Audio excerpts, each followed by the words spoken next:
അഞ്ചൽ ഗ്രാമപഞ്ചായത്ത് പ്രസിഡന്റായി എ നൌഷാദ ചുമതലയേറ്റു. ഇടതുമുന്നണിയിലെ ധാരണപ്രകാരം നിലവിൽ 1.5 വർഷക്കാലമായി പ്രസിഡന്റായിരുന്ന CPI പ്രതിയായ സജീവന്റെ രാജിയെ തുടർന്നാണ് CPM പ്രതിയായ അഞ്ചൽ പഞ്ചായത്തിലെ 15-ാം വാർഡ് ജനപ്രതിനിധി എ നൌഷാദ ഭരണസമിതിയിലെ 3ാമത്തെ പ്രസിഡന്റായി ചുമതലയേറ്റത്. നിലവിലെ ഭരണസമിതിയുടെ ആദ്യത്തെ 2.5 വർഷക്കാലം CPMലെ S ബൈജുവായിരുന്നു പഞ്ചായത്ത് പ്രസിഡന്റ്. പിന്നീട് 1.5 വർഷക്കാലത്തേക്ക് ഇടതുപക്ഷ മുന്നണിയിലെ ധാരണപ്രകാരം CPIയിലെ സജീവ പ്രസിഡന്റായി ചുമതലയേറ്റു.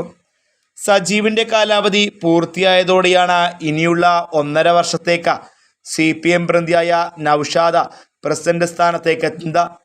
നൌഷാദ പ്രസിഡന്റായി സത്യപ്രതിജ്ഞ ചെയ്ത ശേഷം പഞ്ചായത്ത് കോൺഫറൻസ് ഹാളിൽ നടന്ന സ്വീകരണ യോഗം കശുവണ്ടി വികസന കോർപ്പറേഷൻ ചെയർമാൻ S ജയമോഹൻ ഉദ്ഘാടനം ചെയ്തു.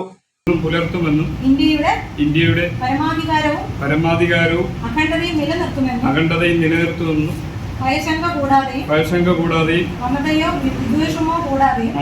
വിദ്വേഷമോ കൂടാതെയും ഞാൻ എന്റെ ഔദ്യോഗിക കൃത്യങ്ങൾ യഥാവിധിയായി വിശ്വസ്തയോടും എന്റെ പരമാവധി കഴിവുകൾ പ്രയോജനപ്പെടുത്തി നിർവഹിക്കുമെന്ന്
പാർട്ടിയുടെ ജില്ലാ സെക്രട്ടറിയേറ്റാണ് കശുവണ്ടി വികസന കോർപ്പറേഷൻ ചെയർമാനുമായ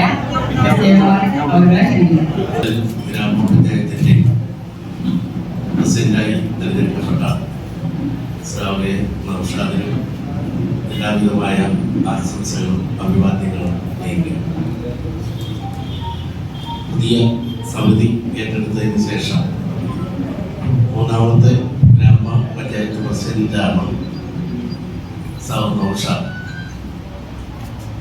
തുടക്കം ഇടയ്ക്ക് വെച്ച് ചില മാറ്റങ്ങൾ വന്നെങ്കിലും ഒടുക്കം അത് നൌഷാദിന്റെ കരങ്ങളിലാണ്.